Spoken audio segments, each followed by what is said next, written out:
بسم اللہ الرحمن الرحیم اللہم صل علی محمد وعلی آل محمد کما صلیت علی ابراہیم وعلی آل ابراہیم انک حمید مجید۔ آج ہمارے اس درس حدیث کا موضوع ہے نیکی اور برائی کی کسوٹی، یعنی ہم کس طرح معلوم کریں گے کہ یہ آدمی نیک ہے اور یہ آدمی برا ہے۔ ہر چیز کے معلوم کرنے کے لیے ایک کسوٹی ہوتی ہے۔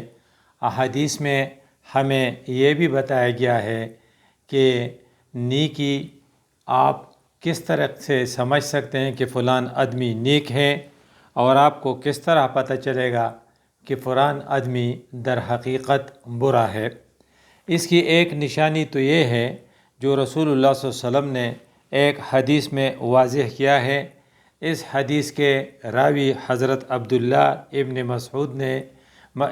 مسعود ہے، اور اسے مشکات نے کتاب الاداب میں روایت کی ہے۔ حدیث کے الفاظ اس طرح ہے: قال رجل قال لرسول اللہ صلی اللہ علیہ وسلم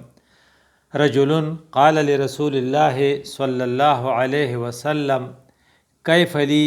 ان اعلم اذا احسنت و اذا اسأت۔ ایک آدمی نے رسول اللہ صلی اللہ علیہ وسلم سے پوچھا، مجھے کیسا پتہ چلے گا کہ میں نے اچھا کام کیا ہے یا برا؟ اس کی کسوٹی کیا ہے کہ مجھے پتہ چل جائے کہ یہ کام جو میں نے کر کے دکھایا یہ اچھا تھا یا برا؟ تو اب رسول اللہ صلی اللہ علیہ وسلم کا جواب تھا، فقال النبی صلی اللہ علیہ وسلم، رسول اللہ صلی اللہ علیہ وسلم نے فرمایا، اذا سمعت جیرانک، جب آپ سن لے اپنے پڑوسیوں کو، یعنی آپ اپنے پڑوسیوں سے سن لے کہ یقولون قد احسنت فقد احسنت، اگر وہ یہ کہتے ہوں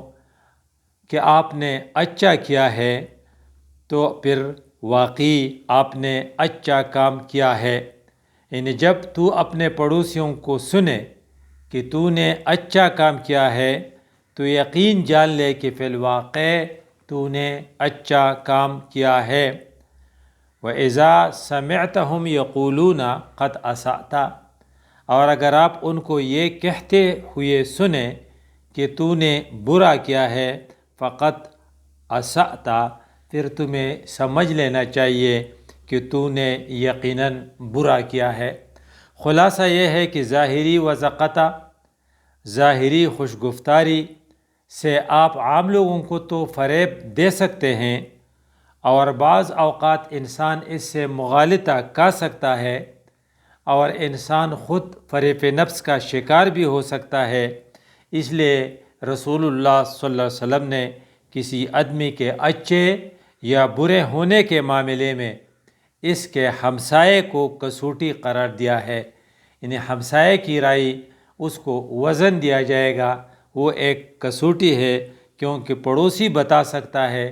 کہ فلان شخص کے اخلاق کیسے ہیں، وہ لین دین میں کیسا ہے، وہ رحم دل ہے یا سنگ دل ہے، خوش اخلاق ہے یا بدخو ہے، غریب ہمسایوں کے ساتھ اس کا برتاؤ کیسا ہے۔ تقوی کی سب سے بڑی علامت یہ ہے کہ انسان اپنے غریب رشتہ داروں، ناداروں اور نادار ہمسایوں سے بے رخی نہ برتے، انہیں حقیر نہ جانے، ان کے ساتھ عزت کا معاملہ کرے، ان کے ساتھ خوش اخلاقی کا معاملہ کرے۔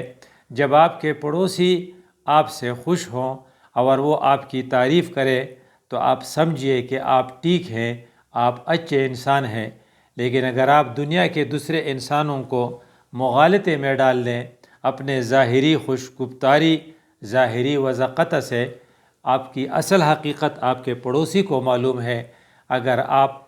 کا رویہ ان کے ساتھ بدخوئی پر مشتمل ہے، سنگ دلی پر مشتمل ہے، بد اخلاقی پر مشتمل ہے، اور وہ آپ کے بارے میں رائے رکھتے ہیں کہ آپ اچھے انسان نہیں ہیں، تو پھر آپ ظاہری وضاحت کے ساتھ لوگوں کو دھوکہ نہیں دے سکتے، کیونکہ رسول اللہ صلی اللہ علیہ وسلم کے مقررہ کسوٹی پر آپ ہار گئے۔ ایک اور حدیث میں اس کو اس طرح واضح کیا گیا ہے، جسے عبداللہ ابن مسعود نے روایت کی ہے، اور یہ بخاری نے کتاب الدعوات میں اسے لایا ہے، اور ترمذی نے ابواب القیامہ میں اسے لایا ہے۔ اس حدیث کے الفاظ اس طرح ہے: ان المؤمن یرا ذنوبہ کأنہ قاعد تحت جبل یخاف ان یقع علیہ۔ یہ حضرت عبداللہ ابن مسعود رضی اللہ عنہ نے فرمایا، مومن اپنی گناہ کو پہاڑ کی طرح بھاری جانتا ہے، گویا کہ وہ ایسے پہاڑ کے نیچے بیٹھا ہے جو اس پر ابھی ابھی گرا چاہتا ہے۔ یعنی مومن اگر معمولی گناہ بھی کر لے تو اتنا ڈپریس، اتنا پریشان ہوتا ہے جیسا کہ ایک بہت بڑا پہاڑ اس کے اوپر ابھی گرا چاہتا ہے، جبکہ فاسق کی ڈیفینیشن یہ ہے: وَإِنَّ الْفَاجِرَ يَرَى ذُنُوبَهُ كَذُبَابٍ۔ جبکہ فاجر آدمی، فاسق آدمی، اس کی نگاہ میں گناہ ایک ایسے مکھی کی مانند ہے جو ناک پر سے گزری، مر علی انفہ، جو اس کے ناک پر سے گزری، فقال بہ ہکذا، انہوں نے اپنے ہاتھ سے اشارہ کیا کہ اس طرح، مطلب یہ کہ ناک پر مکھی بیٹھی تھی اور اس نے اس طریقے سے اسے بھگایا، اسے کچھ نہیں ہوا۔ تو فاجر بڑے سے بڑے گناہ کو ہلکا لیتا ہے، جبکہ مومن جو ہے وہ چھوٹے سے چھوٹے گناہ کو اتنا بڑا سمجھتا ہے کہ گویا وہ اپنی غلطیوں پر اصرار نہیں کرتا، اس پر اتراتا نہیں۔ اگر بشری کمزوریوں کی وجہ سے اس سے کوئی غلطی ہو جاتی ہے تو وہ اس طرح محسوس ہوتا ہے جیسے وہ ایک بہت بڑے اونچے پہاڑ کے بوجھے کے نیچے کے بوجھ کے تلے دبا جا رہا ہے۔ اللہ کی عدالت میں گناہوں کی باس پرس اور پھر ان کی سزا کی خوف سے ایک معمولی گناہ بھی اس پر کپ کپی طاری کر دیتا ہے، اور کبھی کبھی اس کے آنکھوں سے آنسو بھی بہنے لگتے ہیں، اور بار بار ندامت اور شرمندگی کے مارے اپنا سر رحمان کے قدموں میں رکھ کر عاجزی اور لجاجت کے ساتھ مغفرت کی دعائیں کرتا ہے۔ اس کے مقابلے میں فاجر آدمی، جس کو اپنی عملی زندگی میں کلا خدا کی نافرمانی اور بغاوت